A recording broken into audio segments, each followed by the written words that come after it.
Welcome, fellow bookworms, to Tibra's Den. My name is Whitney, and today I have my July wrap-up. It is going to be a very long one. My wrap-ups tend to be long anyway, and I read 23 books in July, so it's going to be a long one. Grab yourself a snack, grab yourself a drink, and settle in to listen to me talk about these books. So if you're new here, the way I do it, I do my stats, then I do any ones I did not get to, and then I go from my least favorite to my most favorite of the month. And then I also have a top 3 that doesn't necessarily correspond to star ratings. And so yeah, let's go ahead and jump right in since we have so much to talk about. So I did, like I said, read 23 books. I originally had 11 prompts. I had 12 extras and 13 rollovers. So I was obviously feeling very, very ambitious. I knew I wasn't going to get to everything. But I had a rough month in May, and I was still playing catch up from that. And trying to get some of my priority reads read. So my page count ended up at 7,166. I had 22 physical books, no digital, and 1 audio. My audio hours ended up being 12 hours and 51 minutes. All my books were fiction this month. I did not have any nonfiction, and I did not have any rereads. My top moods were emotional, adventurous, and then tense, lighthearted, and funny were tied for third. My genres, again, these overlap, so there's more genres than there are books, but I had 13 romance, 12 fantasy, 8 contemporary, 5 LGBTQIA+, 5 young adult, 2 thriller, 2 science fiction, 2 historical, 1 sports, 1 mystery, 1 literary, and 1 horror. My average page count per day was 231.16, and my average minutes per day was 24.87. So, those are all the stats. Like I said, fantastic month. I'm very, very happy with what I got read. So let's go ahead and go into the books I did not get to. And these first kind of set are not rolling over. The first one was an extra book I put on for TBR 12 The Quest, which is a TBR game put on by Kim at Expedition Through Pages. I'm on Team Azrae, which is headed by Kim and her mom.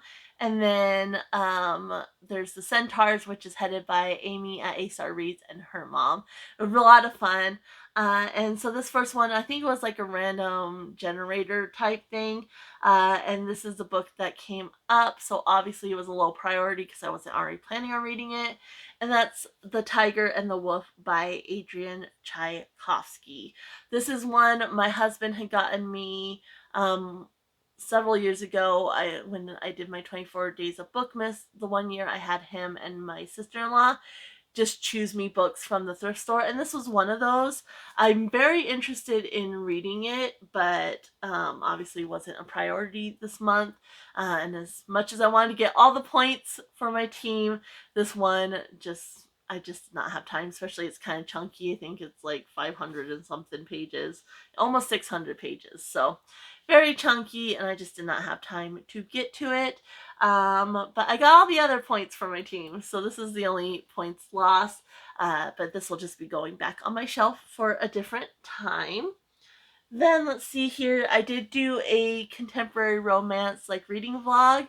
I just read contemporary romance the first 2 weeks in July, and there were some hopefuls that I just did not get to, which is fine. And so the first one is this little trilogy here. We have The Sweetest Thing, and then we have Must Love Bees.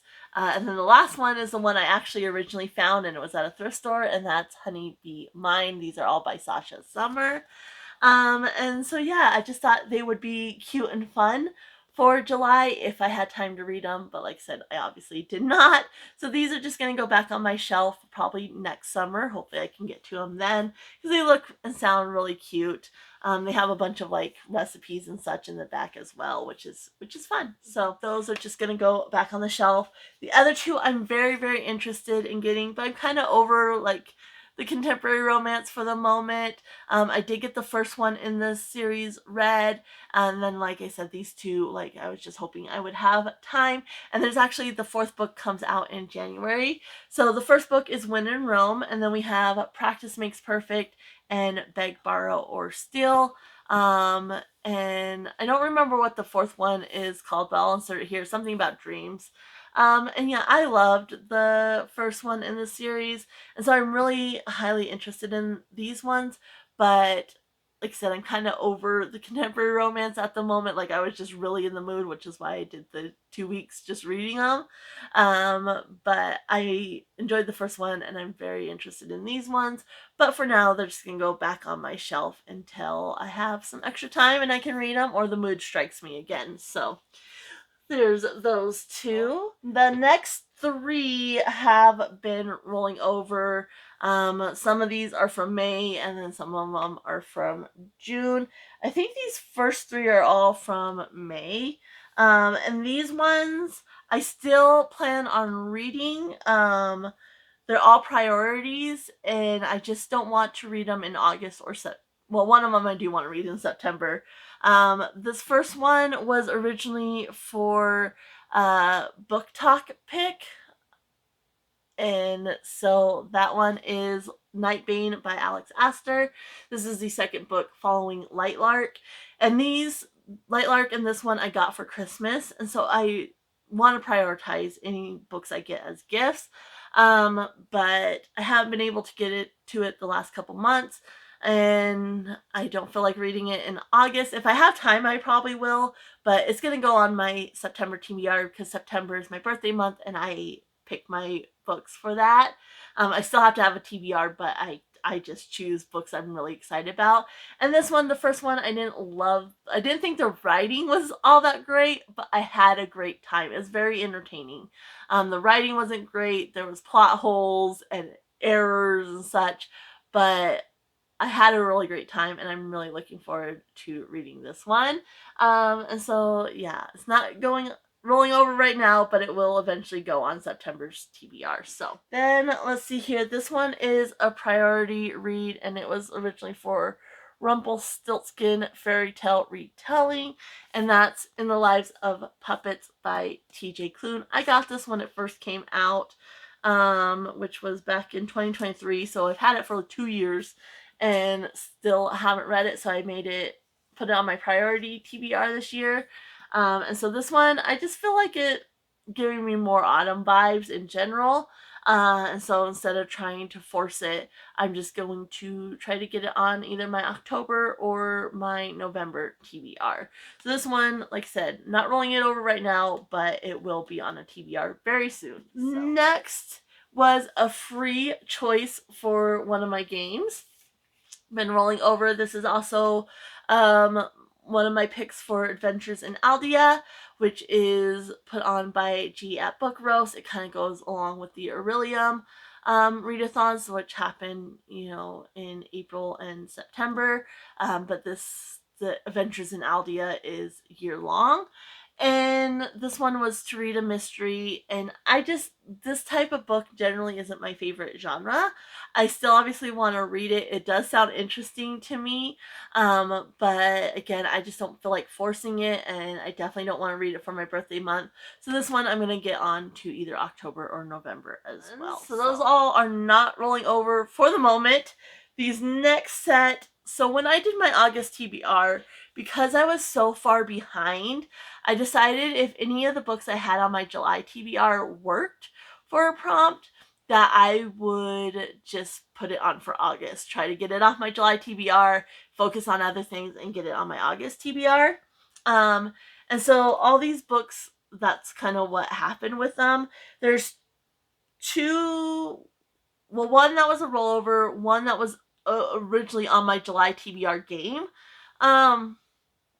And then 3 that were just extras, but they're all on my August TBR. So the first one is also for an Aldea prompt, and this was to read a dystopian book, and that is Station 11 by Emily St. John Mandel. This was also for a game.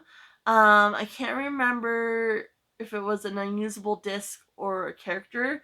I can't remember, but for August, it's actually my character prompt because I got Eeyore, and it was to read a literary or dystopian. So that's why I decided, you know what, I'm just gonna make July a little bit easier and put this on to August. And so yeah, I'm excited. I've never read this author. I do have the Sea of Tranquility by this author as well, and so I'm interested in giving this a go and then also reading that one eventually. So this one is officially on my August TBR. Then this one was for a free pick, I believe, on my July TBR. Let me see here. Yeah, it was a free pick. This is also for Aldea. It was for July's prompt for that, and it was to read a book entirely in the PM hours, and I just thought this one would be fun. So this is Nosferatu by Joe Hill, and it worked for one of the prompts for my game for August. So I was like, and that was kind of a harder prompt because it was alternate reality. And I think it was mystery, thriller, or horror with the alternate reality. And so this worked perfect. So I just, again, plucked it off. And I'm probably going to start this tonight and just read a couple chapters each night throughout the whole month. So that way I read it entirely in the PM hours. So there's that one. Then the next three, like I said, are all extras. But I've been trying to get to them. And so the first one is Slaying the Vampire Conqueror by Carissa Broadbent. I actually read one of my books from August in July, and that was a spot that was a free choice. And so I put this one, I slotted that in for my game purposes. And the Fallen and the Kiss of Dusk, which is the fourth book in the Crowns of Nyaxi series, the second book in the Shadowborn duet, I want to say. Yeah. Comes out August 5th. So I want to read this one before I jump into that one. And so, yeah, and this is the only Carissa Broadbent book I haven't read yet, minus the one that's coming out, of course. And so, yeah, this one's definitely, I slotted it in for that game pick, and so it will definitely be read in August as well. And then the next two were just, again, extras that I just really wanted to get into. The first one worked for a game prompt in August, and that's This Dark Descent by Kaylin Josephson. This was actually a gift from Mariana a couple years ago, I want to say. I don't know if this has the date on it. I keep the little slips, but let's see here. 2024, so a year and a half ago, I guess. And so anyway, I love this book so much, and I wanted to reread this before I dive into the second one because I had completely forgotten about the second one. And so I wanted to reread this one first, and so it did work. I got a prompt to read in alliteration for my August TBR, so Dark Descent. And so yeah, I'll be reading this one. Animals are knocking books over. I'll be reading this one for my game in August, and then the second one's just going to be an extra one, and that's Our Deadly Designs. And I'm so excited to read this one because, like I said, I absolutely love the first one. So there are all the ones I did not get to or got moved over to August. And now let's go ahead and talk about the books I did get to. So I did not have any 1 stars, which for my purposes, DNFs are my 1 stars. I don't log them on Goodreads or Storygraph, but just for my journal, anything I DNF goes under the 1 star slot. Anything I'm able to finish is 2 stars or higher. And so I did have 2 stars though. This first one, I almost wish I did DNF. And so that's The Deep by Nick Cutter. This was my family book club pick. And this month was a complete fail for everybody. My mom started it, ended up DNFing it. She didn't like it. My sister forgot about it and then has been having trouble finding it. My niece, I think she's kind of started it. I'm not really sure what happened there. And then my other 2 nieces have just like completely dropped off. I don't think they're even participating anymore. And I was a little nervous. Like the premise sounded really interesting. It's water horror, and there's kind of like psychological element there as well, which both are things I absolutely love. And so I really should have enjoyed this. But I was kind of nervous because I heard his other book, The Troop, has animal cruelty in it. And so I was a little nervous, and this one definitely does. So if that's a trigger for you, don't go into this one. And I'm obviously a big animal lover. You know, I have 4 dogs, 3 cats. I used to work with animals, like huge animal lover. But for me, like if there's kind of like that question of, and like this one, like that question of what's okay in the name of science and kind of that route, I find that really interesting. So I can handle like animal cruelty in that sense. Like obviously I don't like it, but I like, you know, those darker themes that question what's okay and such, and that conversation it can bring up there. In this one, he kind of toes that line. That's part of the animal cruelty. Like, there's a scientist, his brother, the main character is Luke, and his brother Clayton, I want to say. Um, I want to say it's Clayton. It's Clay something. Clayton's the only one I can think of off the top of my head. But he's a scientist, and he experiments on animals. And then Luke, our main character, is a veterinarian. And so he kind of toes that line, but some of the things, it's just like, it felt like he just did it. Oh, well, how outlandish can I get? So that was part of it. I didn't really like that aspect, even though I generally, sorry, the dogs are like pushing me off. Even though I generally kind of like that kind of question. It just didn't work for me because, like I said, he kind of toed that line. Like, yes, like the science was part of it, but he also like, how outlandish can I make this? There's also a lot of like derogatory marks regarding weight. His mom is very abusive. Their mom, Luke and Clayton, is very abusive, but he made her grotesquely obese, and then a lot of derogatory talk about her weight, and that was part of her evilness, you know. And that's just like, no. And it wasn't just her, there's also another scientist there reading like journal entries from that scientist, and he's reflecting on the serial killer from where he when he was a kid. And again, weight was put into why he's, you know, as part of his evilness, not why he's evil, but just as part of his evilness and his grossness, you know?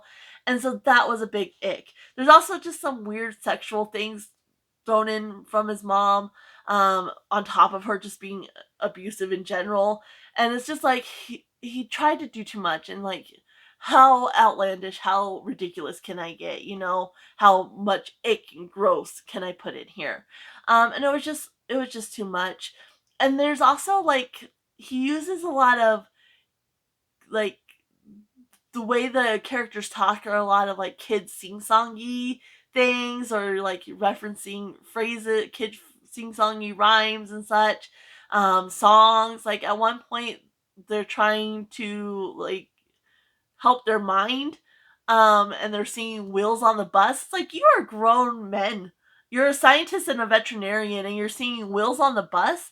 Like, it just gave me the ick. Ugh.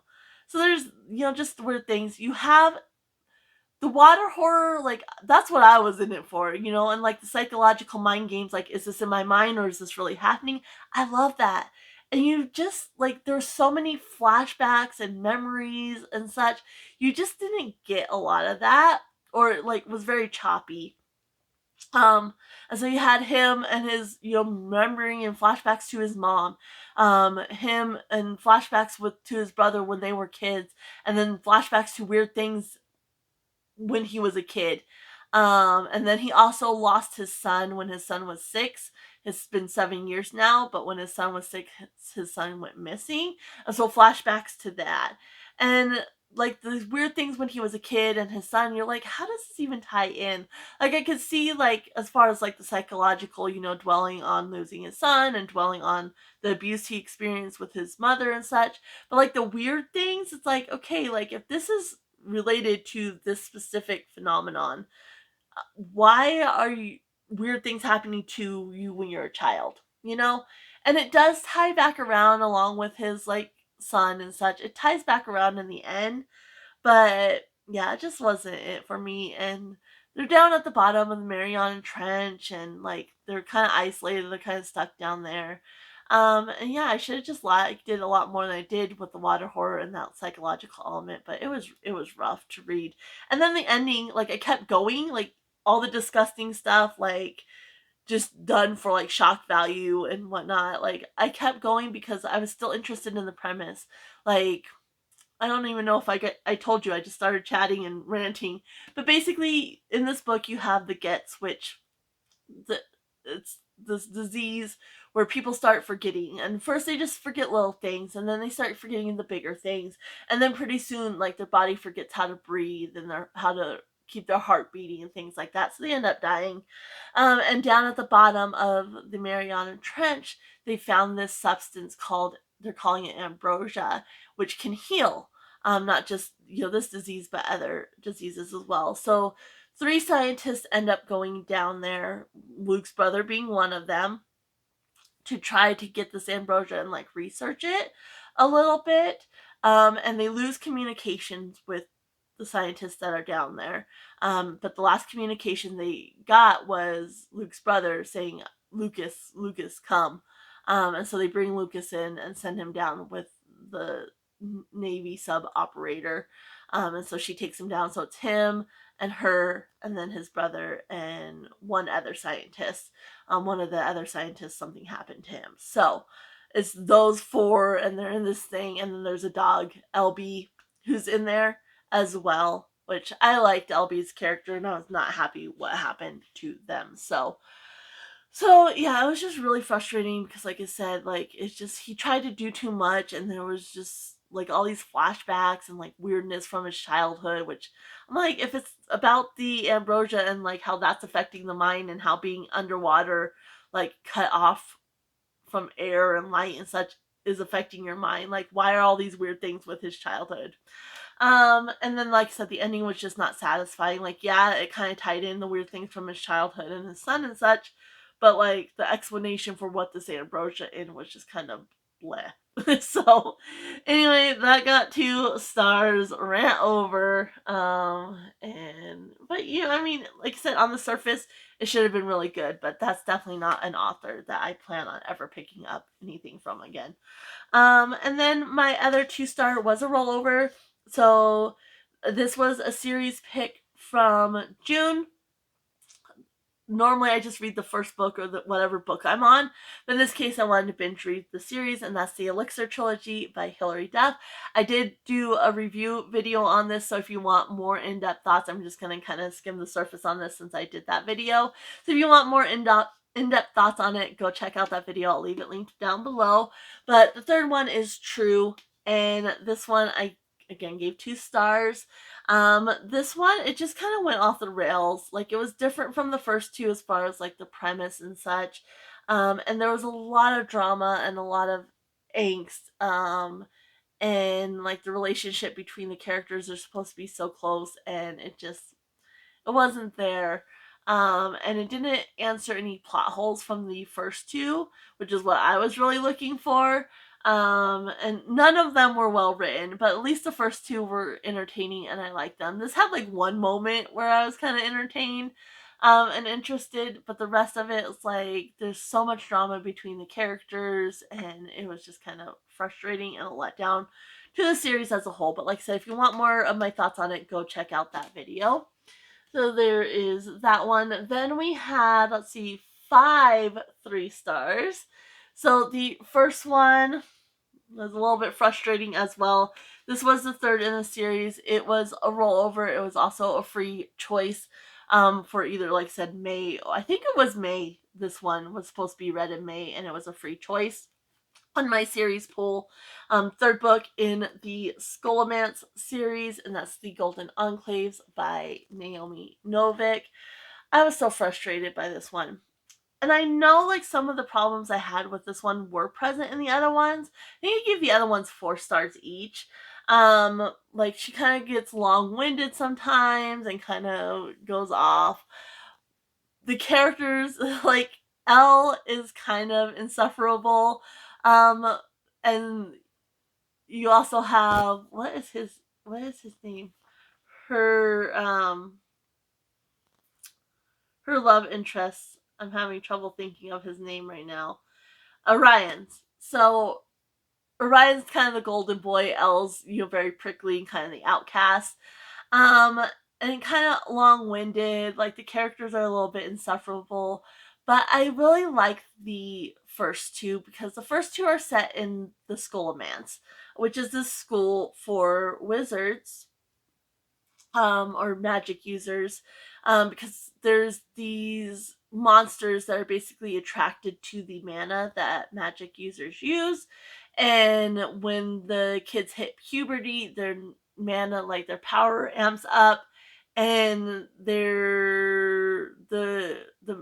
the mouths are really attracted to them at that point. So it's an extra dangerous time, when they're in puberty, before they kind of have control of everything.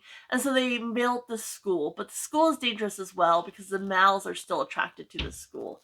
So they built this school for these kids, after puberty, until they're adults. And so the first two books take place in the school, and the school is kind of unnecessarily convoluted. I'm not gonna lie, like, the series is kind of unnecessarily convoluted, the magic and such. But the first two take place in the school. This one takes place outside the school for the most part.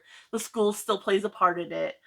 But the whole first half, like 200 pages, I'm not even kidding, is Elle just whining about the events that happen in the second book. And I was just like, girl, like, come on. Like, your feelings are valid, but come on. It's not all about you, okay? And she's just so insufferable. Um, and then, like, these long-winded tangents, like, and they're out in the real world, and, like, it's just like, I couldn't. So this one's more about the Enclaves, which in this hierarchy, you have the Enclave kids, which the Enclaves are groups of people, that pool their mana and then help protect each other and such. And then you have a bunch of, like, kids that are just out in the wild and have to fend for themselves, like their parents have to protect them on their own. And so originally the school was built just for the Enclave kids, and then when they realized, oh, the males are still attracted to this and they're still getting in, this is still dangerous, they brought in other magic kids, basically act as fodder. So this is focusing more on the Enclaves. Like I said, the first 200 pages, there's not a lot happening, and she's just whining. And then the long-winded tangents, and then even in the end, like, I enjoyed the end a little bit more. But you don't really get, like, which there's not a perfect solution for the Enclaves, but it doesn't get wrapped up. Like, I wasn't very satisfied with the ending, I guess is what I'm trying to say. So you have her whining and such in the beginning, and then the ending wasn't as satisfying, even though you actually start to get to the action at the end. But yeah, the first 200 pages was like, I almost DNF'd this one too, but I was like, but I want to know. Like, I read the other two books, I want to know, but it was rough. It was rough to get through this one. Um, but I still liked it. Like I said, I gave it 3 stars. I still find it interesting, even though the magic's a little bit convoluted and such. Um, it's it's interesting. It's an interesting, series for sure. But it was rough. It was rough the first 200 pages, and then, like I said, the next half was fine. It was a little bit more interesting, but the ending wasn't very satisfying for me. So there's that one. Then we have another one, which was for um, my contemporary romance reading vlog. So again, that one will be linked down below because my thoughts are a bit fresher. Contemporary romances are often very much alike, and so I'm probably forgetting some stuff. And so if you want my full thoughts on these books, go check out that vlog. And this one was for my game, and it was Lady and the Tramp and Animal main characters. And so for this one, I went with A Spot of Trouble by Teri Wilson. And so this one is loosely based on 101 Dalmatians. There's no, like, Cruella de Vil or anything like that. But basically you have our main characters, and she has the only Dalmatian in town, and she's proud of that fact, and everybody knows her Dalmatian Sprinkles, who is a train wreck. And then our male main character moves to town with his Dalmatian. He's a firefighter. His dog is a firefighting demonstration dog, like safety dog. And so he moves to town, and she sees him. She's at the beach. She sees him walking and thinks he's stealing her dog. And so she confronts him, and then she's the daughter of the police chief. He's, the new fire marshal. And they have like this town feud, which amps up every summer when they. My dog just jumped down. Anyway, amps up every summer when they have the softball tournament. And so, kind of like rivals there as well. So this one, it was cute. It was very cute. It's a completely clean romance. So if that's something you're looking for, this fits the bill. But the dogs are identical. And that's like, no, they're not completely identical. Like, you could find something that distinguishes them. But I could understand like the first initial, like, oh, that's my dog. But their personalities are completely different. I'm just like, and some of the dog things, like, she was a bit insufferable for me because that's apparently the word of the day. But she bakes cupcakes, and she goes to feed his dog a cupcake, and he's like, you can't, she's working. And that just gets her all upset, and she's like, free, I forget what his name is, or that dog's name is, but she's like, free the dog, like, how abusive. And I have Nidra's my service dog, and so yeah, there's certain rules, like when they're working, like, you don't break. And so yeah, I found her a bit ridiculous. The whole premise of them not being able to recognize their dogs was ridiculous, and just kind of got under my skin. But otherwise, it was very, very cute, and it was funny how that rivalry aspect, and like her best friends are these 3 meddling old women, which was fun. So it was cute and fun. There is a second book in the series which I am interested in picking up, but I'm not in any big hurry or anything like that. But it was cute. I had an overall good time, even though it slightly irritated me. So there's that one. Then, let's see here, we had, this one was a rollover, and it was for, I used it for a prompt for TBR Trail, and this was Tarzan as Wrecked and Stranded. And so for this one, the prompt for TBR Trail was to, it either had aliens, UFOs, or space travel.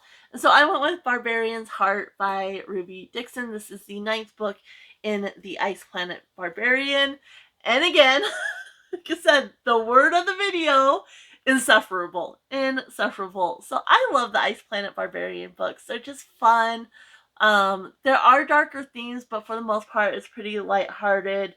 And so basically, the overall premise is you have these women, and they get sex trafficked by these bad aliens, but they have ship problems, and so they drop the women off on this ice planet, until they can fix their ship and then come back for them.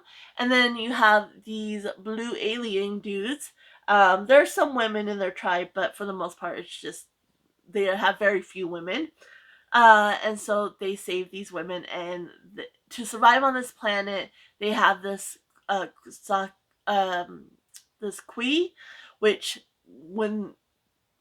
resonates when you find your mate. In the first books, it kind of got like a lot that resonating, and she's kind of switched it up. And I did like this one. So the basic premise of this one, you have Stacy and Pashav, and something happens in the series, and Pashav loses his memory, and so he has amnesia, and he can't remember Stacy or their kit, which is what they call their children.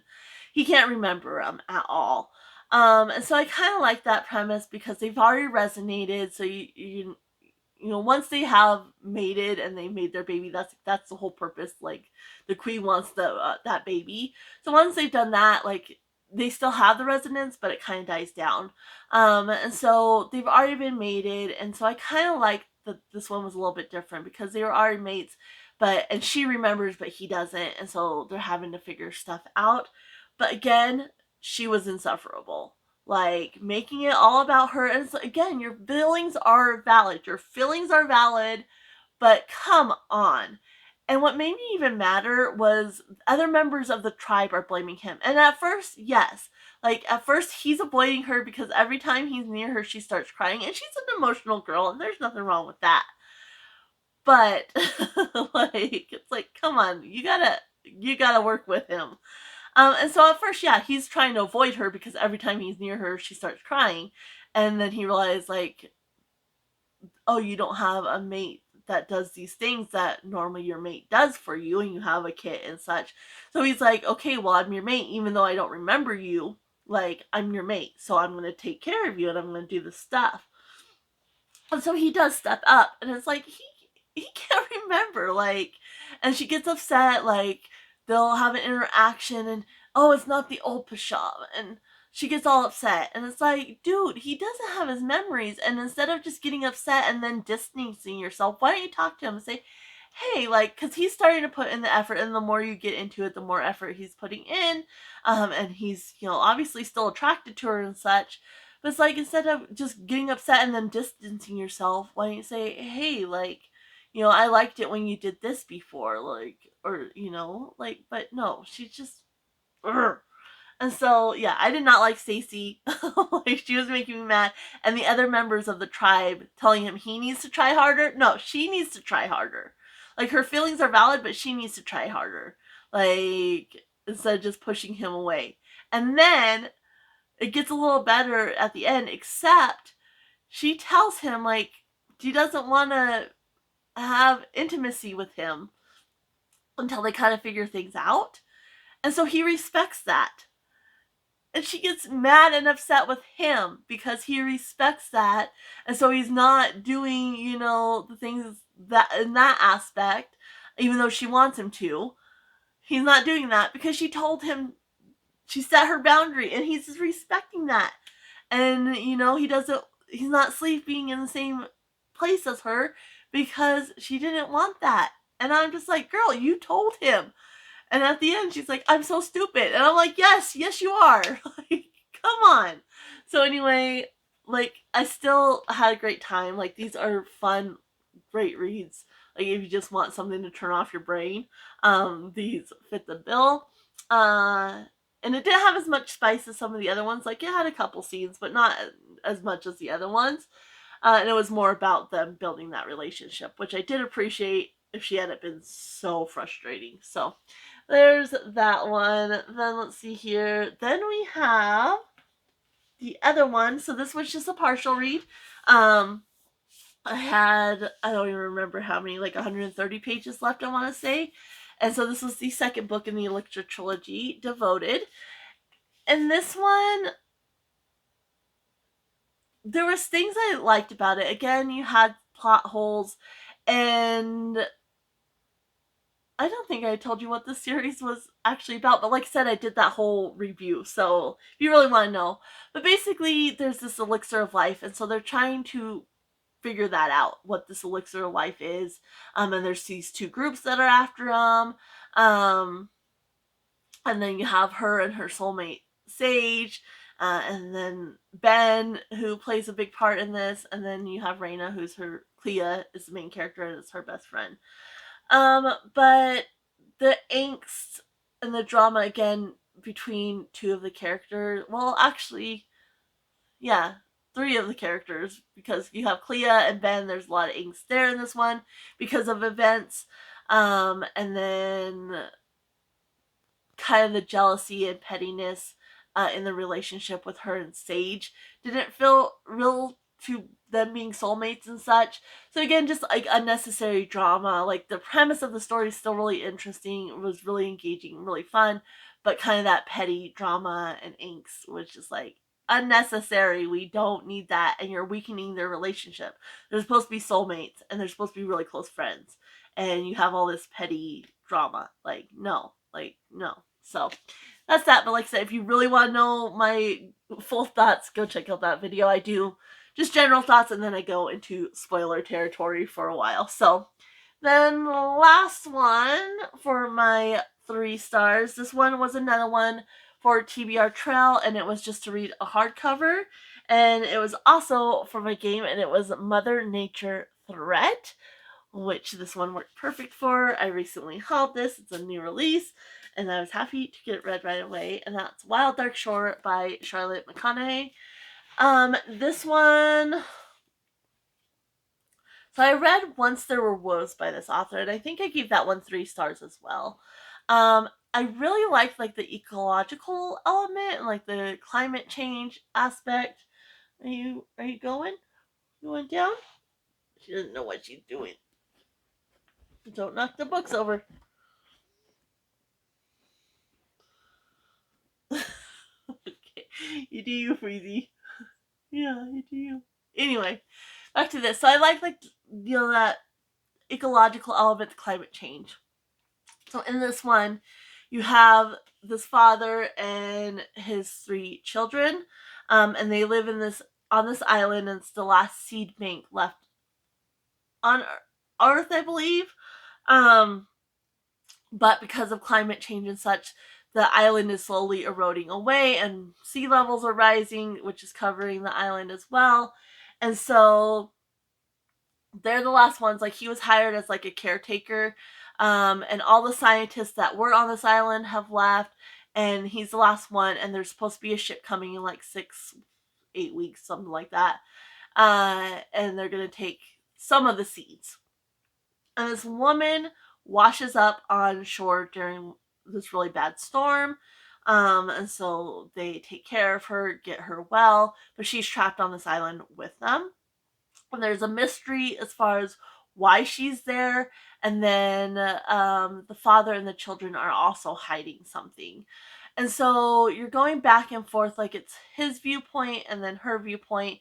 And then like the youngest boy is telling her like different stories about seeds. Like, he's very smart, and so he's telling her about these different seeds, and so he's talking like directly to the one character, and then the other 2 children are told in third person. Like, they have some chapters about following them, but it's told in third person when it's following them. And in the end, it's almost like the female main character and the male main character are talking back and forth. And there's a romance in here between them. And that just, I wish the author hadn't included that. It makes sense for the end.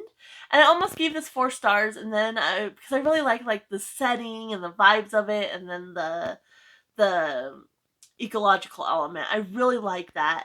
But then I was talking to my husband, and I was just like kind of ranting, and I was like, you know what? It's more of a 3 star. So I changed it down to a 3 star. And that romance element, so she suspects that this guy has done something. She suspects that, and yet she's still getting into a relationship with him. And just some of the choices there just did not make sense. And so that was really frustrating. But otherwise, like, and it was kind of like a lot of like trauma dump, like all these characters have had all this like big trauma. And so that was part of it too. Like, it didn't need to be so trauma dumpy. Like, not every character has to have this big tragedy. So that was part of it, and then the weird romance. But otherwise, like, I like kind of the mystery element, and the male main character, I don't even remember the Dominic, and Rowan, that's their names. So Dominic, he's like, when he's talking, he's figuring things out about her, and so you learn about her and her secret pretty quickly, but you don't learn about him, and it's like, how does he know these things? Like, how does he know what's happening here? And you don't get a lot of development. Like, it's not like, it's kind of snapshots of them thoughts and they're talking. But yeah, I love the vibes of this. Like, and that was the same thing with Once There Was Wolves. It was more like the relationships and such that dropped it down for me. But the environment and the ecological element and everything was really cool. So I, like I said, 3 stars. Definitely one that's kind of gonna stick with me. But that weird relationship element and then all the trauma for every single character was kind of a lot. So there's that. So that is all of my 3 stars. Then I had 6 4 stars, which is great. The first one was an audiobook, so I do not have it. I put it on while I was cleaning. And that is This Will Be Fun by E.B. Asher. This one typically would not be my thing, okay? Like, it's very satirical, which I don't like. Like, I generally don't find those funny. It's very, very over the top, which, again, is not necessarily my favorite thing. But it was such a fun time. And so in this one, you have this group. They're known as the Four, but at the beginning of the book you get like a little snippet, and they're going on this quest to save the realm or whatever, and then one member of their group, kind of like the leader of the group, ends up dying on this quest, but they do defeat the evil and save the realm. And so now we're 10 years later, and you have the other 3 members of the group, and then also like kind of the villain that is tied in there as well. But like she's not like a true villain, and she had a relationship with one of the members of the group. So basically 10 years later they get invited to the queen's wedding, and the queen is drawing them there for different reasons. And so they've been estranged this whole time because of like things after losing the leader of the group. They just kind of fell apart. And they've been estranged this whole time. And so now they're kind of having to come back together, and they end up meeting up on their way to the queendom. And are just having to figure stuff out. And then in the end, they're gonna have to battle this other evil. So it was just so over the top. It was so much fun. And it was actually funny. Like, I actually did laugh out loud at points. So even though satire and over the top humor generally is not my thing, and the narrators for this book, like especially the male narrator, was like just the way he read it, like again, so over the top, fit perfectly for this book. And so yeah, it was a lot of fun. I kind of, because it's a 4 star, I'm like, do I want to get a physical copy? But it's really not my thing, and I don't see myself rereading it, but if I ever interested in, I would probably just listen to it again. So yeah, I gave it 4 stars. I think it's a fairly new release as well. But it was fun. It was fun. And so I give it that. The next one is was another one for the contemporary reading vlog, and it was booktube TBR. I see this go on TBRs all the time, and so that's Out on a Limb by Hannah Bonam-Young. This one, like I said, full thoughts. If you want my fresh full thoughts, go check out that video. But this one, I liked it a lot. I liked how there was never like any big third act conflict. The conflict was right off the bat. And you just see these characters grow together. Basically, the premise is you have Win and Bo, and they hook up. They have a one night stand. She gets pregnant. And so she decides she wants to keep the baby, but she's like, I'm letting you know, I'm keeping the baby, and whatever you want to do is fine, but just so you know. And so they end up moving in together, and so you just see their relationship grow, like they're just friends. And they kind of grow through that. And so I like that. My thing with this one is, and there's disability rep, which was really great. She has a limb difference, and then he's an amputee. But this one, like, all the deeper conversations immediately followed by a joke. And that was throughout the whole book. And so I never really felt that emotion like there were some heavy hitting topics in this book, but I never really felt that emotion, because every time they would approach a heavier topic, they would follow it by a joke. And so that kind of dropped it down, because I love emotion in my books. Like, I want to feel that emotion. And so not having that, like, it dropped it down for me. But otherwise, like, I thought the disability rep was great. I do think the unexpected pregnancy, like, going in, that's what you're going to get. So it's not like a surprise or anything. And I thought it was handled well. And just kind of how you see their relationship grow and change, and like how they deal with different traumas and such. So yeah, I overall had a great time with this. I just wish, like, those heavy topics, there was a little bit of emotion there. So there's that one. Then we have, let's see here, make sure. Yep. So this was another one for the Contemporary Romance vlog. It also was the pick for Autism Reads, which is put on by Christine at An Autistic Reader. Again, linked down below. Any channels I talk about or anything like that are always linked down below. And that's Only When It's Us by Chloe Leise. And so this was another one that had disability rep.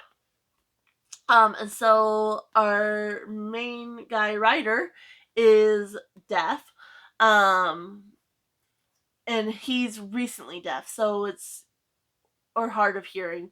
I think he's pretty much deaf in one ear, and then the other one he has, like, he can hear slight sounds. But this is the first one in the Bergman series, brother. And his one professor is his brother-in-law. Wicked baby. Is his brother-in-law, and Willa is a student athlete. She plays soccer. And so, like, she needs notes and such, and he kind of just is like, get it from Ryder, get the notes from Ryder. Like, I don't know what to do for you. Well, he doesn't tell her he's deaf. And so he kind of, playing a trick on him. And so she asks for the notes. Well, he can't hear her, so he just keeps doing his thing. And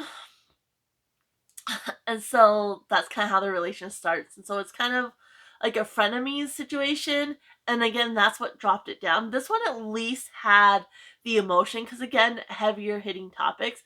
This one at least had the emotion there that I was looking for. But the frenemies thing went a little too far. And kind of that banter back and forth there, it's just a little too far for me. And, like, you don't get, like, the whole story is pretty flatline. Like, you don't get growth in their relationship until the very end. And then it's like you get all these, like, they're at this cabin and it's all these spicy scenes, like, all at the end. And I'm like, no.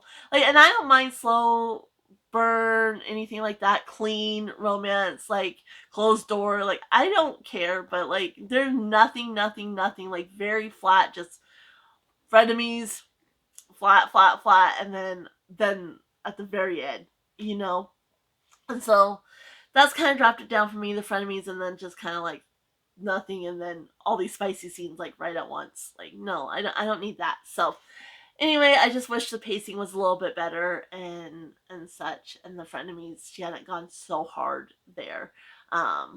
It would have worked a little bit better for me. But I still really love this. I'm still interested in considering continuing the series. So there's that one. Then let's see here. The next one this was a rollover, and it was a free choice for one of my games. I think this one was for June. It was also for my genre-thon that I ended up not completing. But that's Red, White, and Royal Blue by Casey McQuiston. I also read this for that romance vlog, and I decided, since I didn't get to it in June, it was perfect to read for 4th of July weekend, which is exactly what I did. But again, full thoughts in that vlog. This one, I really like the characters and the romance. So basically the premise of this one is you have Alex, and he's the first son. His mom's president of the US. And then you have Henry, I believe. Yeah. Who is one of the royal princes of England. This one I would have loved so much. So I have a pet peeve, which you'll hear if you watch that video. I rant about pop culture references and referencing real people like these characters know them. I do not like that in books. And this was full of it. Like, full of it. And I did not like that. And then also kind of parallels to like the real royal family. Like there's certain parallels, like Henry's dad was an actor and it wasn't approved. And then with Alex being, I think he's Mexican descent. But racial issues there. Like, I did not really like those parallels. Like, wasn't a fan. And the pop culture references and then, like I said, references. The For the royal family, it was more like certain parallels. Like, there's two boys and a girl. Is Henry, he has a brother and a sister, and like there's just certain parallels I love. And then with the president, like it referenced like, certain people, like past presidents and such, which I didn't love. So but other than that, I really liked the relationship. Um I thought there was a lot of emotion and things they had to work through. And I really liked how Alex, like, there could have easily been miscommunication, but Alex's personality and such didn't really allow for that. And then also, even though they're, in two separate countries, like, the way they built the relationship through, like, text and email and such was a lot of fun as well. So, overall, had a good time. It would have been a 5-star if it wasn't for those pop culture references and such. So, there's that one. The next one... Anna, can't have that. Thank you. She was using it as a pillow. So the next one is another rollover. This is one my husband and I are reading together. So that's Hidden Nature by Nora Roberts. We started it in June and then finished it in July. And so this one, Nora Roberts, I think her writing has kind of gone downhill. And I haven't been enjoying her books as much. I did enjoy, obviously I gave this one 4 stars. And she's a comfort read for me, always. She's my favorite author. I have every single one of her books. And yeah, it's just, they've kind of been a little bit of a letdown. I actually really enjoyed this one. One thing I will say though, like her editors, like she's a big author. St. Martin's Press, like, come on. There's been so many typos in her books lately. And things that, like, it's not on her. That's on her editors to catch and fix. And I'm just like, what? Like, one time, I don't know, she was gonna put stow the food away, and she stowed her foot away. Like, so a T instead of a D. But little things like that, and, like, just, like, weird phrasing and whatnot. It's like, that's on her editor's catch. And I've been, like, every single book lately, like, has multiple typos. And I'm just like, you have the budget. Like, I know you got editors. Like, no. Like, it's frustrating. And they've been kind of more slow paced and not as action packed. So in this one, you have, Sloane. And she is a natural resources police. And her partner just came off a case and they stop in at this gas station. And she's just going to use the restroom, get some snacks while he gasses up, and then they're out of there. Well, when she walks into a robbery in progress, and before she can even react, she gets shot. She almost dies. And so she ends up going back to her hometown to recuperate. And so she's healing. And so you do have, like, yeah, your action packed right at the beginning. Then it's kind of slower pace. Well, while she's there, like this woman goes missing, and so she's bored, like she's used to being active and such, so she starts looking into it, and she has ties with the local police, and so she, like, he gives her what he can and whatnot, and she starts looking into it, and she notices like these other people are missing, but they don't have any like outwardly connections. And so she's investigating this. I really like it's her. So the romantic interest is, it's him and his brother Theo. I forget his name. I'm so horrible with names. Nash. So Nash and his brother Theo. And Theo and Clea's sister Drea actually are the ones that get into the relationship first. And so they start seeing each other, and so you kind of have a slow burn there, which is fine. And they move down to start like kind of a, not construction, but sort of, they help, repair things like handyman business, construction business type thing. And they just want quieter pace of life. So Theo and Drea start dating, and Sloane's like, it's a little weird, like, I don't know, but I am attracted to you. And she's healing and from, this gunshot and such, and investigating this thing. And then he comes to do some work. She ends up buying a house because she ends up staying in her hometown, because she gets an offer to work there instead. So she ends up staying, and she's investigating these disappearances and such. And I really like she did insert, like, the villains in this one, the antagonists are cray-cray, okay? Like, crazy. But she inserts their viewpoints, like, frequently throughout the book, and she does that sometimes in her other romantic suspense. But this one, I felt like it was a little bit more off in the general, which really did help with the pacing. But it was still more slice of life, like a look at the characters, like character-driven more than plot-driven. There's definitely a plot.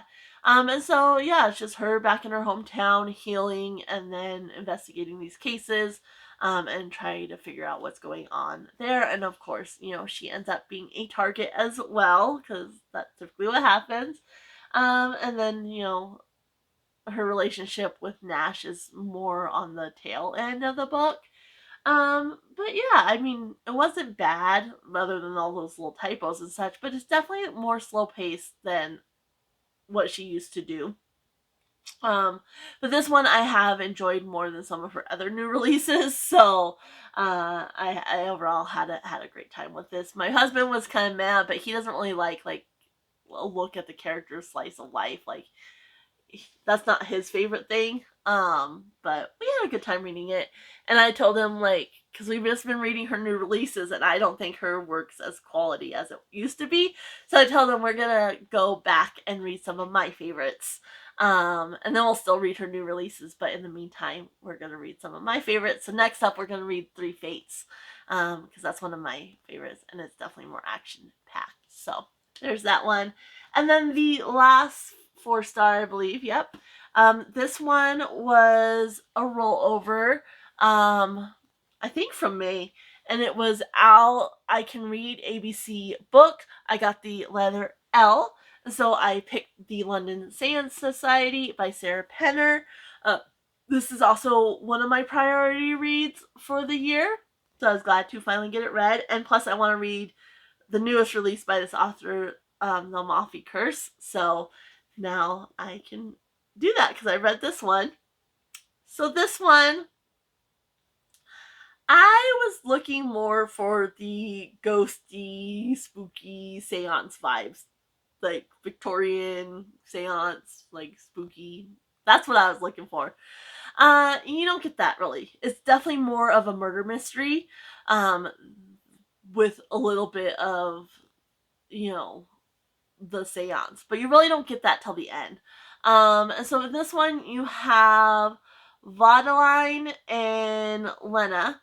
And so Lena goes to her to start training, to do seances and such after losing her sister.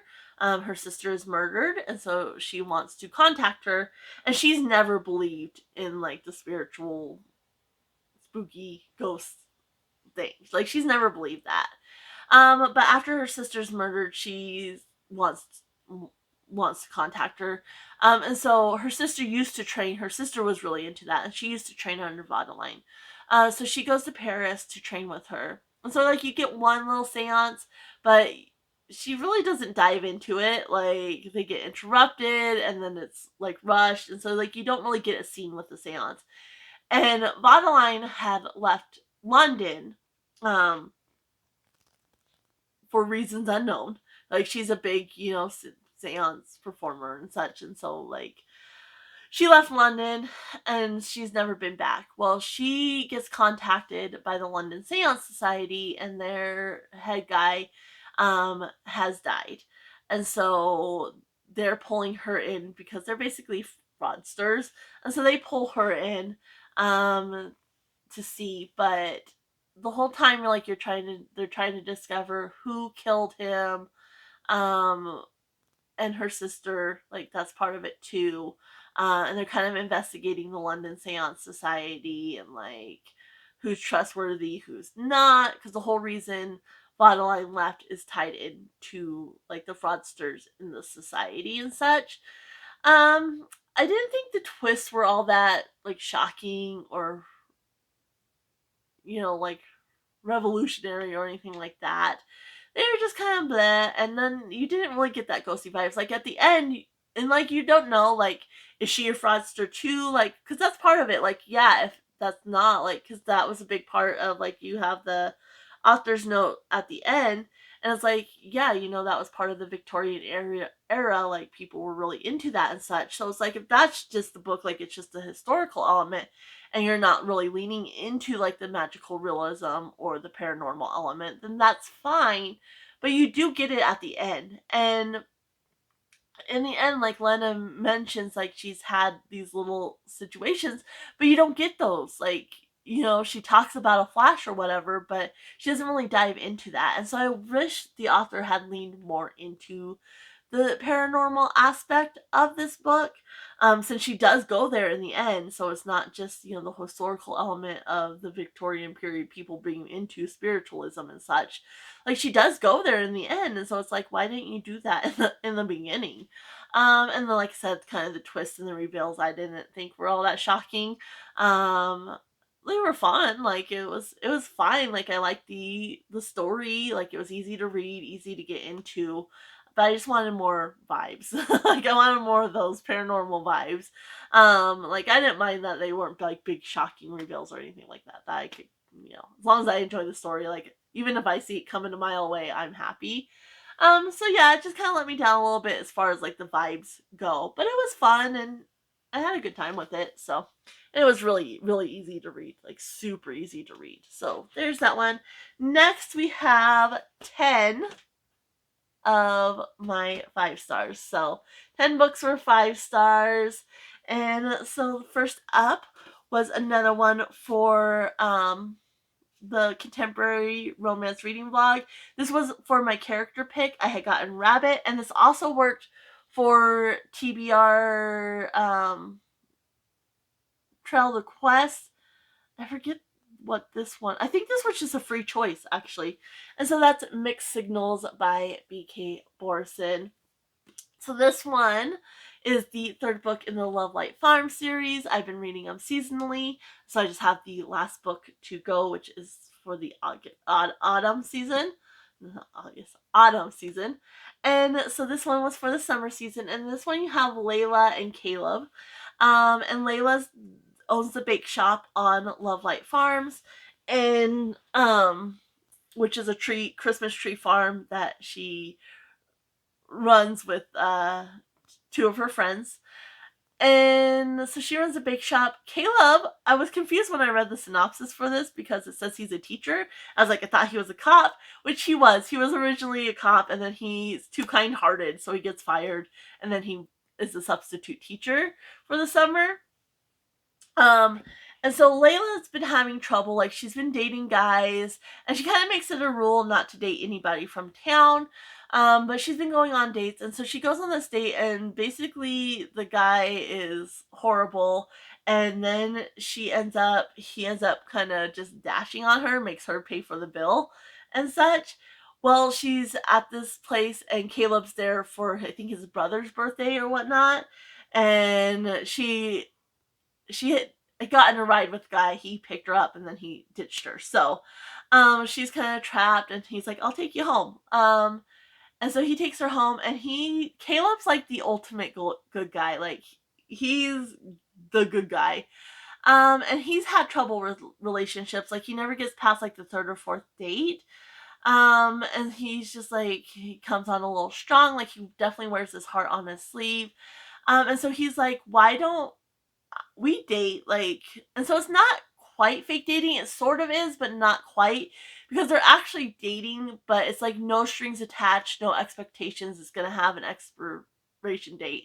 Like, we'll date for basically the summer, and you'll see what good dates are supposed to be, like what you should expect out of men, and you can rate my game, so maybe I can get past that third or fourth date. And so they're dating, and then obviously their feelings develop, but they expect it to end. And Layla kind of has some insecurities and such that she has to work through, and so does Caleb, obviously, because he's always worried he comes on too strong, and so he's kind of trying to temper himself, especially since they're not like in a real relationship. Like, they're gonna end, like they're just going on dates. And so yeah, I loved Caleb. He's such a good guy, and something happens, and the way he shows up for Layla and the way he gets the rest of the friends in the town to show up for Layla, like, it tugged at my heartstrings so hard. And yeah, I love this author's writing. Like, even the last book, which was what, I don't even remember what it's called, but the last book, like, I didn't fully love it. There's some miscommunication and weird stuff with the conflict that I didn't like, but it hit something in me. And so this is definitely an author I'm going to keep picking up their releases as they come, because I've loved them. And so yeah, I really enjoyed this one. The only thing I will say, after reading like so many contemporary romance, and When in Rome, which I'll talk about in a little bit, is very similar to this one, and it really showed kind of the lack here. Like, yes, this was still 5 stars, but the balance with like the friends and the side characters and such isn't as good here. Like, you definitely more focused on the main couple. And there's kind of like a tunnel vision there with some of the side characters thrown in here or there. But yeah, the Caleb, like, ultimate good guy. Like, I absolutely loved him. So there's that one. Then we had another one for the contemporary romance. This was just a free pick. I already got my books for my 24 days of Bookmas, and the companion to this one is one of those books, so I definitely wanted to read it, and that is Mr. Fixer-Upper by Lucy Score. I love this so much. Obviously, gave it 5 stars.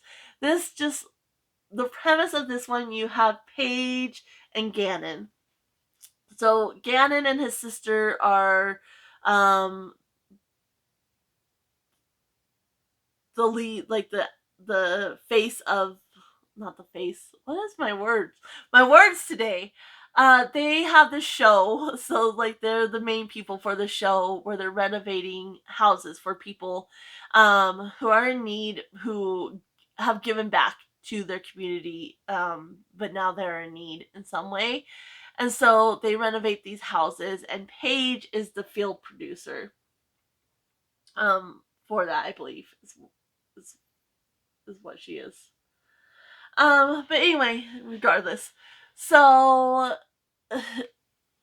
they're in their second season, and this one they're in their second season, and I really like the pacing of this, because you get, like, they're in their second season, you get a little background on the first season and such, and Gannon kind of had misconceived notions about Paige, thinking she's just in it for the money and such, and he doesn't really like doing the show, but he's trying to save his grandpa's construction business.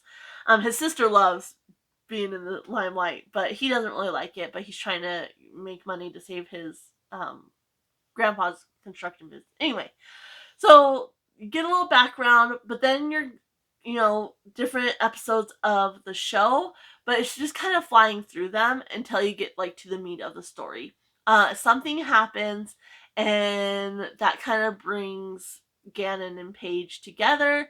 And then the higher ups basically want to create drama between, like, has Paige as his love interest and create drama with this fake dating situation that he's in with a star from a different show, but same network. And they're just trying to feed off that for ratings and whatnot. But she doesn't want to date him because she's, already is. She wanted to direct, but she got passed over because she's a woman and such. And so, like, she had more experience than the director, who is a good guy. Like, no hate to him. But the higher ups went with him because, he's a guy. And so, there's that kind of conflict where she wants to be taken seriously in this industry. And if she starts dating him and sleeping with him, she's not going to. And then they're pressuring her to, put her in this situation, to make it look like they're dating, even though he's supposed to be dating this other woman. So there's, the drama there, to get more ratings and such. So anyway, there's kind of that conflict, and I really like there's a scene early on as the shower scene, and it was referenced, when I was kind of looking into the book and such, and I was like, what's the shower scene? And it's really like the intimacy in that, without being like spicy, was just chef's kiss. I really like that scene. And then you like see, like, they start, getting to know each other and get rid of some of their preconceived notions and such. And in the end, Gannon does something, and it's like, you just want to shake her. And you're like, it's for you, but she's completely clueless. So I'm just like, it's for you. And it was just like, again, like, what he did, like, really pulled at the heartstrings and such. And yeah, I just really had a great time with this. And I look forward to reading the little companion novel at Christmas time. So there is that one. Then we had When in Rome, which was a free choice, and it was also for TBR Trail, which needed to have food on the cover.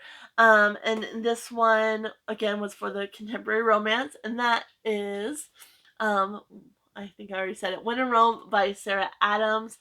There's pie. He bakes pie. He has a pie shop. And so you have Amelia Rose, and she is a pop star. And she's feeling burnt out. She's not really happy with her career right now. And so she's just like, I need to get away. And she loves Audrey Hepburn. And so she's watching the Roman holiday. And he's like, I need to get away. I'm gonna do what Audrey did. And so she what am I trying to say? So she just looks to the closest Rome there is, which is Rome, Kentucky. And so she's driving, and she has fancy cars, but she wants to take her old high school car. It breaks down in Noah's front yard. So it breaks down, and he's very anti-technology. There's no signal where he is. He doesn't have internet or anything like that.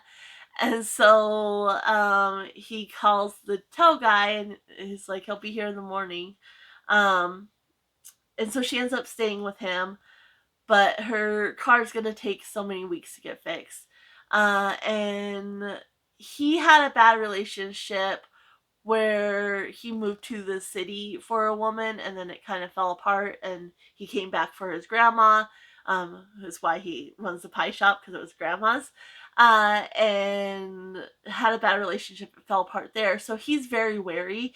And so you kind of have the conflict right up front. Like, like, he's like, this is where I'm at. Like, this is where I'll be. And she's going to have to leave. Like, she's a pop star. She has to go on tour for 9 months and such.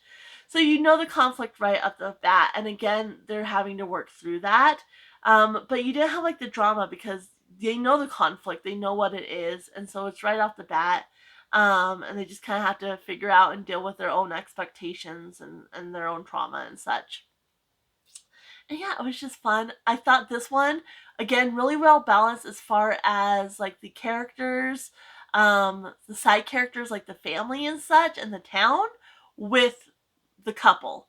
And like I said, with mixed signals, like it was more just kind of tunnel vision and you got them thrown in. That balance wasn't there. This one, you had that balance. And because it's a series, like you get a lot of the other characters, and I'm so excited to read about those other characters. The second one is his sister and her bodyguard.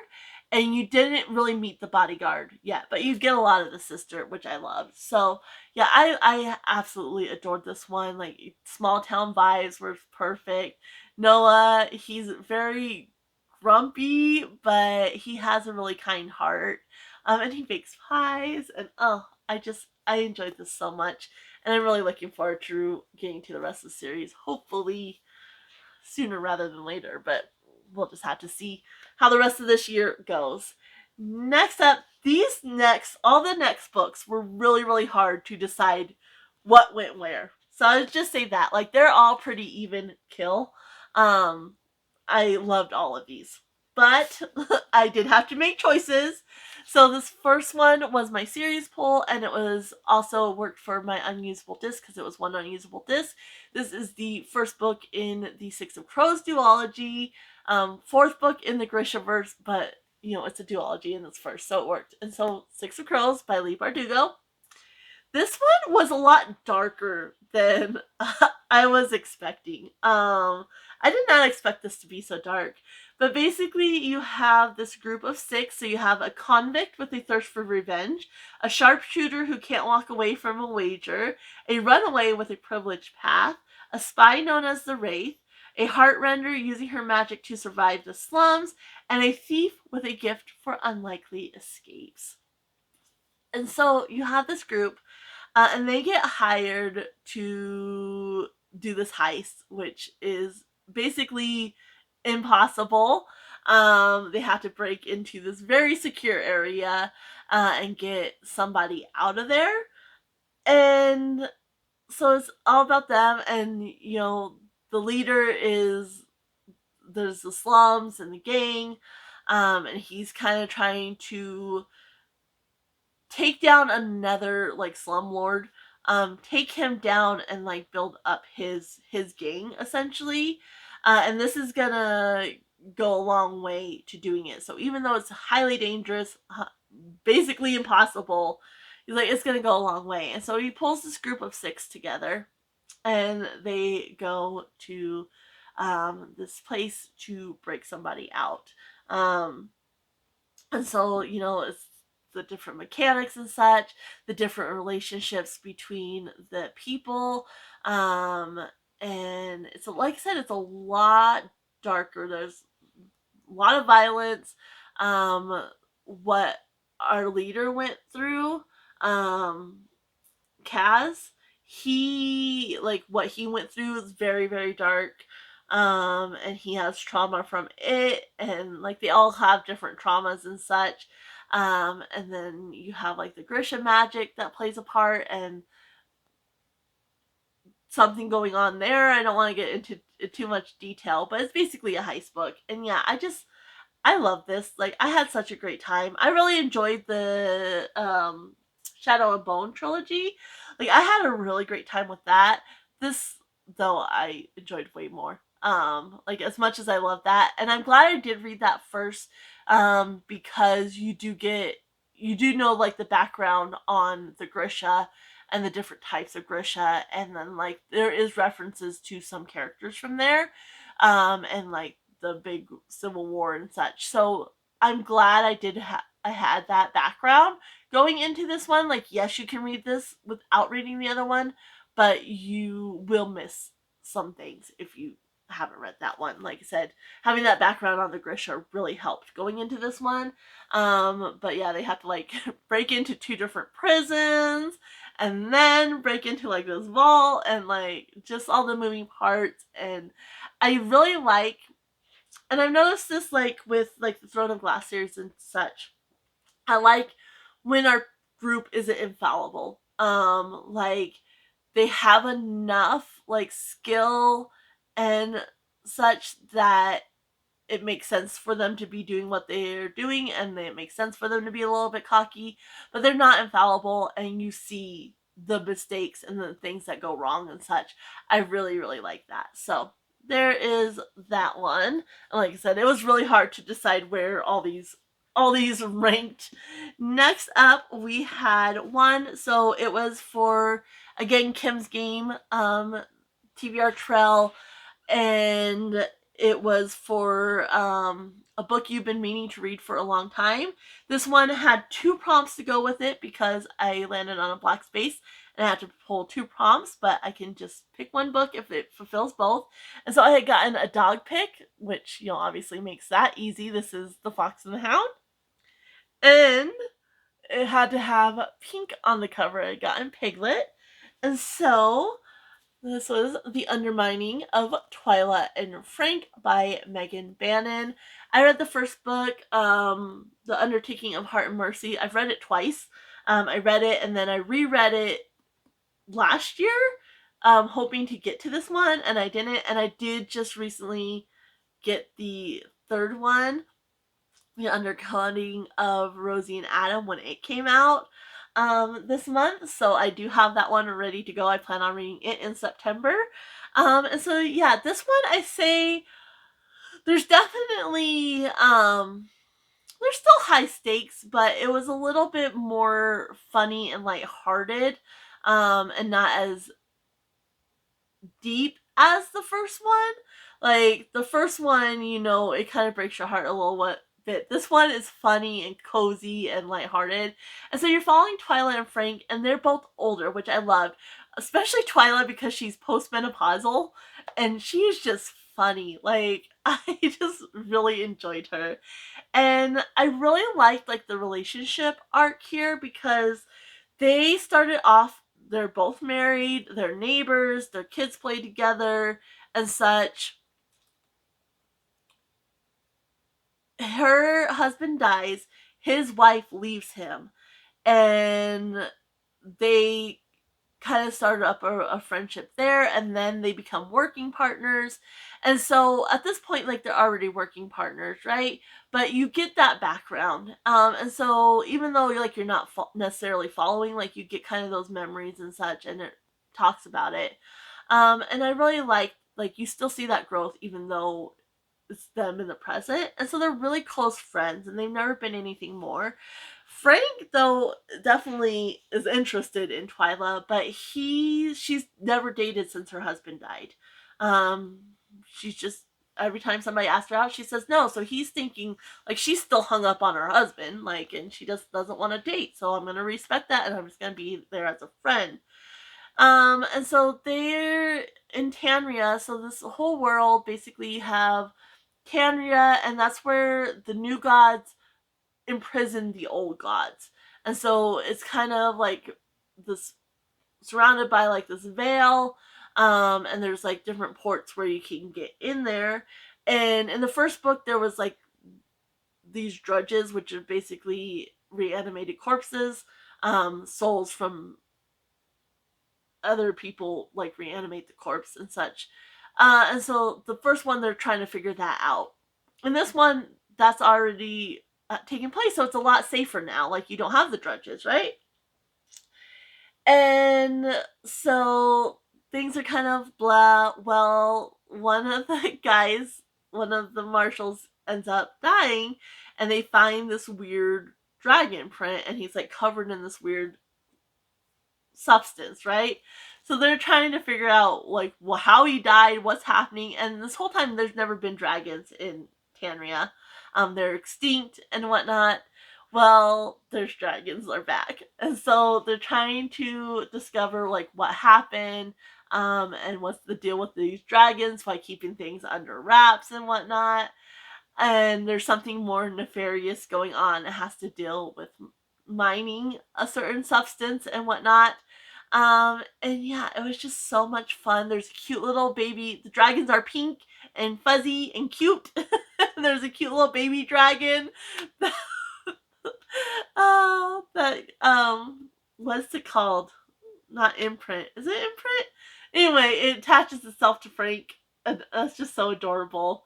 And yeah, it was just so much fun, and even the end, like the end and the villain and such, was just funny and over the top, and I ate it up. Like I absolutely love this. And so yeah, you still have high stakes, trying to figure out what's going on with this illegal mining operation and whatnot. But it's a lot of fun and a lot of cuteness in there. And then I like the older protagonist element as well. Like I just love that, and that she's postmenopausal on top of and she's dealing with that. Like it's just so funny, like so funny. And I just really liked her and Frank together as well. So next up, this book was it was for my genre-a-thon. I originally had gotten the Bookworm Instagram pick, but I used a reward, so I didn't have to do that. And so I went with my genre-a-thon pick, which genre-a-thon is my readathon. It's a year-long readathon, so there's a different prompt each month.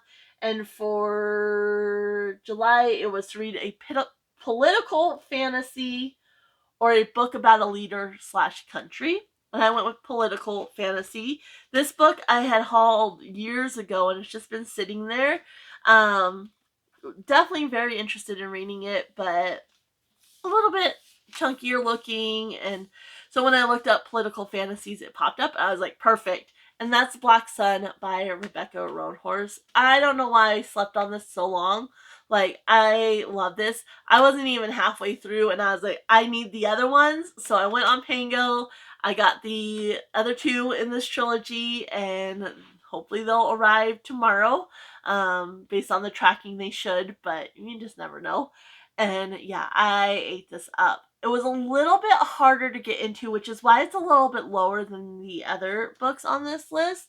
Just because it was a little bit harder to get into. You're following different point of views while also jumping in time and location. So that made it a little bit harder, but the author does very good telling you, like, there's this big event, the Convergence, and she does really good telling you, like, at the beginning of the chapter, exactly where you're at, what year, and where in relation to the Convergence on the timeline. So this was 10 years before the Convergence.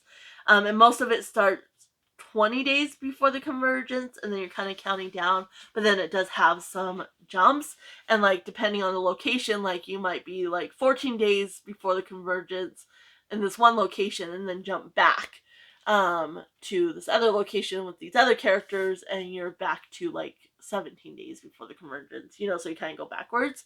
But the author makes it very clear by having those little things, and there's a lot of characters, but she also has a character list, which is fantastic. And there's 2 maps. So you have the bigger map of the Crescent Sea and the different places on it. And then you have the smaller map in the back of the city of Tova, which is like the main place. So that was very helpful as well. Like, even though it's a little bit more complex and such, the author gives you all the tools you need, which I really, really appreciate. That's what I want. So, but anyway, we're basically following. So in Tova, you have these different clans, and then you have like the Watchers, which is this order of priests. And one of the clans used to worship the crow god, and then the Watchers, with them taking over, like that's no longer the thing. So you have that, and then each different clans have like different, like animals. Like it's a little bit fantastical. There's not a lot of magic, but there is some. But with the clans, it's mostly like these animals. That is kind of like their magical element, and then the priests, like there's kind of, it discusses it a little bit. Like they used to have magic, you think, but now they're more just a figurehead than anything. Like they've kind of forgotten their magic. But basically the premise is you have Twyla, and she's hired to take Serapio to Tova. He needs to be there by the convergence, and he's part of the Crow clan, which in the past, when the priests, were doing their thing like 300 years ago or something, they basically massacred a bunch of the Crow clan. It was like the Night of Knives, which the knives are like more the assassins, and like the protectors of the Watchers. And they killed a bunch of the Crow clan. And so they kind of shut them down, and then, the Watchers are the religious element there. And so Serapio needs to get back to Tova. Like, he didn't grow up there. His mom's from Tova, from the Crow clan. And he's been blinded. And then he has like this shadow crow magic, which is really cool. And then Twyla is Teak, which is like a sea people, essentially. And they have some magic, like they have a song and such. And they have this thing with their eyes. And then she ends up doing something really cool as well that isn't typical for her people. Like, it's been heard of, but it's not typical, which is really cool. So she's hired to take Serapio back to Tova in time for the convergence. And then in Tova, you're following. There's a lot of characters. Let me look, because I can't remember. I'm trying to keep them all. Naranpa, and she's the Sun Priest, so she's basically kind of like the leader. But there's the Priest of Knives, the Priest of Secure, and the Priest of Records. So there's 4 of them. But she kind of leads the group, but they're all kind of equal as well. And the one is basically trying to sabotage her, like the Priest of Healing. Abba is basically trying to sabotage her. She has a close relationship with the Priest of Knives, and then the other priest is just kind of an older gentleman, and he's just, he's kind of very set in his ways. And she's trying to change because they've definitely seen a shift as far as the relationship between the Watchers and these different clans. And she's from the Maw, which is basically kind of the slums of this world, and they don't have the clans or anything like that. They're across the canyon and whatnot, and they're basically work as a lot as servants and whatnot. And so it's very like unheard of that she even rose to be the priest of the sun. And now they're trying to sabotage her and such. And they don't like that she's trying to change things or anything like that. And there's obviously a lot of tension with the clan of the Crow because of the Night of Knives when they massacred a lot of them. And then you have, in the Crow clan, you have Akoa, and he ends up coming back, and he kind of plays a part too, and you follow him quite a bit as well. And so yeah, it's just the way the political and the religious elements work together. The slight touches of magic. You kind of have a seafaring element. The sabotage and the subterfuge, like you have that both in the Watchers, but then also on the ship with the Teak, and then also with Serapio, because he has his eyes, and then the Crow clan, they scar, like do this crow like front, and then the back is the wings. And so they have that on them as well. And so there's a lot of superstitious for both Serapio and Twyla. And so there's kind of mutiny on the ship. Like, there's just so much going on. It was so much fun. I absolutely love this. Like I said, it was a little bit harder to get into, and that's the only reason it's lower. But immediately ordered the other 2 from Pango, and I cannot wait till they get here so I can continue on with the series. Especially because it is so complicated, I want to make sure I continue on with it quickly. So I'm definitely going to try to at least read the second one in September, and not both But maybe September, October for the third one. We'll see. Yeah, love this. If you've been considering this and you've been sleeping on it too, I highly encourage you to pick it up because it's so good. So good. Then the next 4, so there's 2 series basically. So the next one was for Hercules, and it's Zero to Hero. It's wanting to focus on Anya. Zero to Hero. And for this one, this was another series pick, and I went with The Gilded Cage by Lynette Noni. I read The Prison Healer. I looked it up. I read it a year and a half ago, okay? And it has stuck with me. So I didn't reread it because it has really stuck with me, and it was simple enough that I was like, I don't think I need to reread it. And I didn't. Like I said, enough stuck with me that I was fine, and the author does a really good job of kind of recapping things. And I ended up reading the next one right after this, which was actually the one that was supposed to be on my August TBR, but I just couldn't wait. Like, I could not wait for it. And I will say, like, obviously a year and a half, like, I don't know how redundant it is. Yeah, I'm talking. I know I'm being loud. Anyway, but reading the third one right after this one, and again the recaps, like, she did a really good job of not making it like just repetitive, like, okay, I already know this. You know, she interwove it really well, so you get the information you need without like a lot of like, I already know this. And so I really love that. And so in this one we have Kiva, I think is her name, yeah, Kiva. And she, in the first one, she is in this prison, and she's the healer of the prison, obviously the prison healer. And she gets brought this prisoner, and she's tasked with keeping this prisoner alive, not only from like the prison officials, but also from this rebel group. And basically, this prisoner is so notorious and such, she's the leader of the rebel group, that she's set to face these trials. And if she wins her freedom. Otherwise, you know, it's curtains for her. She's so ill that she cannot take place in these trials, so Kiva ends up volunteering and taking on these trials herself. And each trial is focused on a different element, which is really cool. And the royal family has like elemental magic in it, which was fun. And so yeah, I really enjoyed the first one. Like I said, it really stuck with me. The ending, I was like, what? I did not see that coming.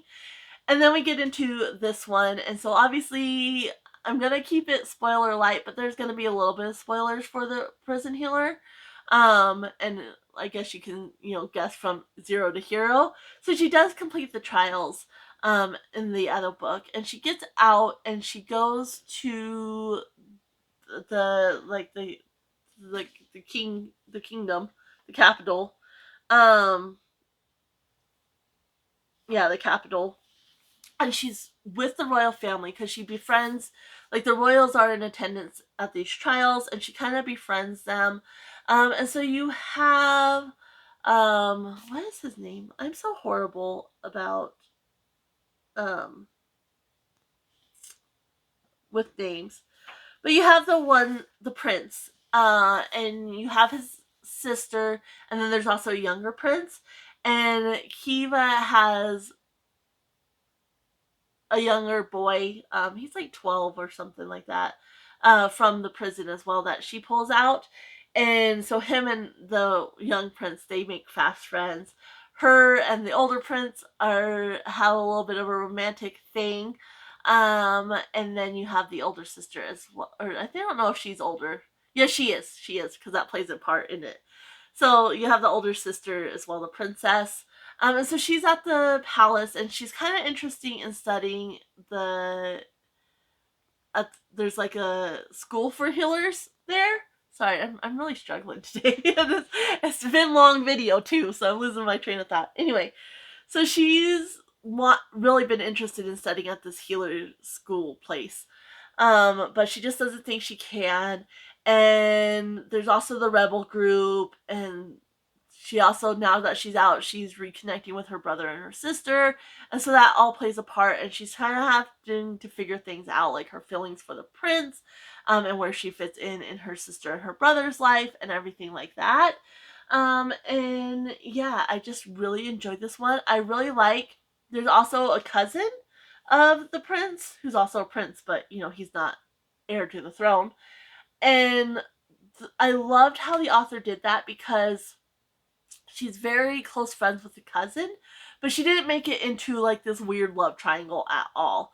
Like the cousin and her are very, very close. They're very good friends, but there's nothing romantic there. There's some flirtations because the cousin's a flirt, but there's no like romance there. So she didn't make it into a weird triangle, and so there wasn't that drama.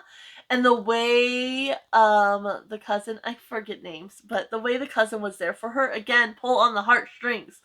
And even the prince, like the way he's like, you know, she's been locked up because basically in this kingdom, and because he went into the prison and such and he saw the issues with it,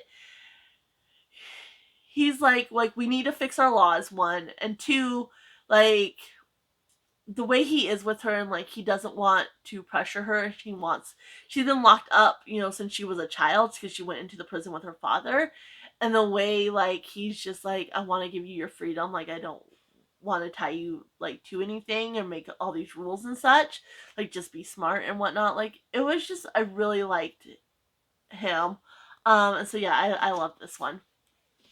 Then we have, this was a rollover. These next two were, and so we have Empire of Storms, which is book 5 in the Throne of Glass series, and I tandem read this with the next one. I like the book 6 a little bit better, and I'll talk about that in a second. So in this one, we're following Selena, and so Selena again was in prison, and she gets pulled out and becomes like the prince's champion to take part in this competition to become the king's assassin. And so I tandem read this. Where we are in this book, we've come so far from the beginning. And I read the Assassin's Blade, which is the prequel novellas. I read that first, which I'm glad I did. I know you can read it like third, I think, and that's recommended for impact. I still felt the impact even reading it first. And what I will say is the way, like, we've come so far from the prequels and that first book, but the way characters from the beginning are brought back and tied into this book, fantastic. Fantastic. We're also getting in this book, everything's kind of coming together. So all the different characters, like we've been following different characters, it's all starting to come together. And the way it ended, oh my goodness. Like heartbreaking, but also gives you hope at the same time. Like how she did that, I don't know. But it broke my heart and was just so traumatic, but at the same time I have hope. Like I have hope. So yeah, this one loved. Obviously 5 stars. But the 6th book, which is Tower of Dawn, I like this one a little bit more. This one, we're following Kale. So Kale is one of the main characters from the beginning, but he's in a different place in this one. And so we're following him. And Nesrin, I think, is her name. Yeah, Nesrin. And again, another character from the beginning kind of gets brought in here. And I just like that connection and the way it like came back around. I was just like, wow. Like, wow. And you're getting a new set of characters in here as well because you're in a different kingdom. And you're getting a little bit more information and what Kale has gone through and the growth you see from him in this one. Like, I really like that. And so I just like this one. I think with the new characters and you're getting more of the information, and there's also like the creep factors here. Like there's a library scene and there's also the scene with in like this desolate place. Like, oh, like they just really hit me a little bit more. And I honestly, I don't like Selena a whole lot. I don't like her as a character, like as a person. Like if she was a real person, like I would not like her. But I like the story. I like how the author shows the vulnerability of these characters.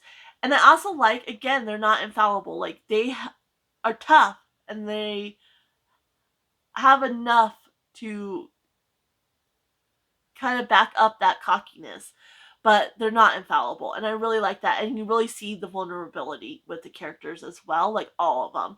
And so, yeah, I just like this one. And I mean, I like them both, obviously. This one, like I said, just a smidge higher because some of the scenes, like, really got to me. And I liked the characters here. Like, I liked them better. And the growth that we see from Kel, I really love. So, there is that one. And then the number one book of the month was just, I put it in, so I had moved Nosferatu, which was on a free choice. And since I read this one anyway, I put it on the free choice. So I completed my game. I get another reward token. I'll just keep this one in play.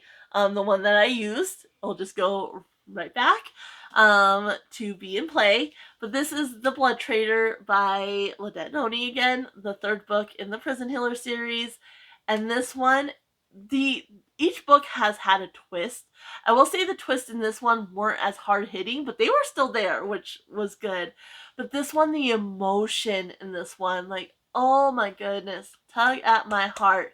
And something happens, and so her and the prince are kind of a little bit on the outs.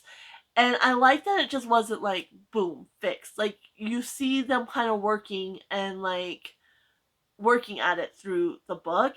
And then her relationship with the prince's cousin, again, no weird love triangle, but he's really there for her. Like, they have such a close relationship. And just the emotion. You're also going more on a quest in this one, which was really, really fun. You still have the elemental magic. And yeah, it's just so much fun. And I like the questing element here. But the emotions, what did it for me, and her relationship with the cousin. Like, as much as I love her and the prince together, like, just the cousin, he's like there for her, and I ate it up. So, yeah, this is my number one book of the month. Like, like I said, I couldn't wait after reading the Gilded Cage. I read, like, I want to say like 200 pages or something of the Gilded Cage that day. When I finished that, 251 pages. Then I jumped into this one and read 351 pages, or 350 pages of this, and then finished like the last 89 pages the next day. So when I say I devoured these, I devoured these. Like, I can't believe I waited a year and a half to continue the series. Like, I really can't. Love this. So this was the number one book of the month for me. And we're almost there. I do want to just go over my top three. So top of the month is going to go to Black Sun. And again, like I said, this doesn't correlate with star rating. It's what's going to stick in my mind, what's going to stay with me. And definitely Black Sun. I love the indigenous influence, specifically from the Americas. Like, it's influenced by pre-Columbia America. And I love that indigenous influence. The political and religious landscape, like, I found that really, really interesting. I really enjoyed that. The subterfuge, like, I just love that, both, in the tower and on the ship. Like, love that. And Xyala and Serapio's relationship, like, those two together, like, oh, I just love them together. So that's why that one's number one. Number two goes to Wild Dark Shore, which I only gave 3 stars, but it's gonna stick with me. Like, it left an impression. Love, love, love the isolated setting. Like, that, just on the island and the lighthouse, like, chef's kiss. The climate and ecology element, like the focus there, I absolutely love that. I like kind of the conversation around like the meaning of family and grief. Obviously Dominic and his children, they've lost their mother, and then Rowan never has wanted kids. Like, she does not want to be a mother, and she has some trauma from her past as well. And so I kind of like what it means to be a family. Like, you don't necessarily need children.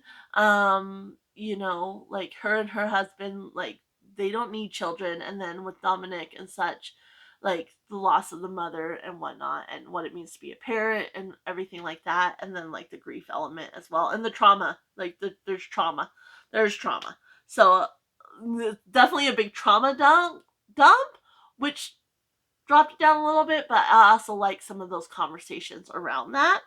And then number 3 actually goes to the undermining of Twyla and Frank, the older main characters. I love that. I wish more books had older main characters. I just find it so enjoyable. I love the dragons. Like, I love them. And then the cozy, cute aspect that went along with the dragons and just the book as a whole.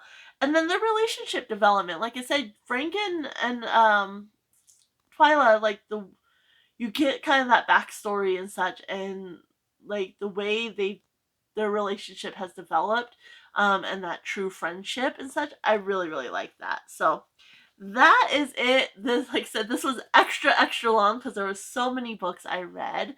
If you've stuck around this long, you are a VIP. Thank you so much for hanging out with me for 2 hours. I really, really appreciate it.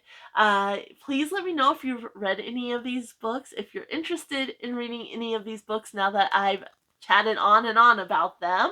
What maybe your favorite book from July was. I'd love to know that down below. If you just want to let me know you're here and you're helping to support the channel by leaving a comment, you can always leave a rabbit or any type of animal emoji.